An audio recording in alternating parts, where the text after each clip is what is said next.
அவர் சந்தித்ததை பற்றி பலர் விசனம் தெரிவிக்கிறார்கள். அதை குறித்தும் நான் அவரிடத்திலே வினவினேன். நாங்களாக ஒரு கூட்டத்தை கேட்டு சந்திக்கிற போது அங்கே அவர்களுடைய இடத்துக்கு சென்று சந்திப்பதுதான் முறை என்பது அவருடைய கருத்து. பல இடங்களுக்கு அவர் சென்றிருப்பது எல்லாருக்கும் தெரியும். ஒரு தடவை மன்னாருக்கு சென்று செல்வம் அடைக்கலானுடைய வீட்டிலே போய் சந்தித்தார்.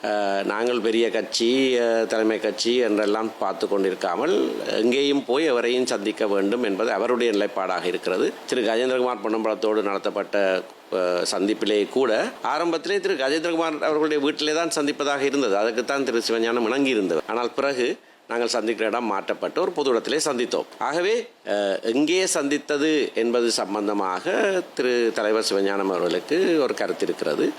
நாங்களாக கூட்டத்தை கேட்டால் அந்த இடத்திலே போய் சந்திப்பதிலே தவறில்லை என்பது அவருடைய கருத்தாக இருக்கிறது.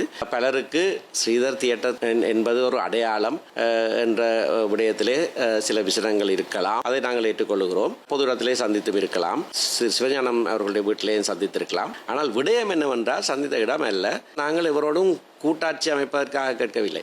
அதிகூடிய ஆசனங்களை பெற்ற இடங்களிலே மக்கள் ஆணையை மதித்து எங்களுக்கு சகல தமிழ் கட்சிகளும் ஆதரவு கொடுக்க வேண்டும் என்பதுதான் எங்களுடைய கோரிக்கை. அதை நாங்கள் அவர்களை சந்தித்தும் கேட்டிருக்கிறோம், பொது வழியிலேயும் கேட்டிருக்கிறோம், எந்தவித ஒளிவு மறைவு இல்லாமல் செய்திருக்கிறோம். மாறாக ஜனநாயக தமிழ் தேசிய கூட்டணி மற்றது அகில இலங்கை தமிழ் காங்கிரஸ் இப்பொழுது புதிதாக ஒரு அமைப்பை ஏற்படுத்தியிருக்கிறார்கள். அவர்களும் திரு டக்ளஸ் தேவானந்தாவை சந்திப்பதற்கு நேரம் ஒதுக்கி இருந்தார்கள். அங்கு திரு சித்தார்த்தன் செல்வதாக இருந்தது.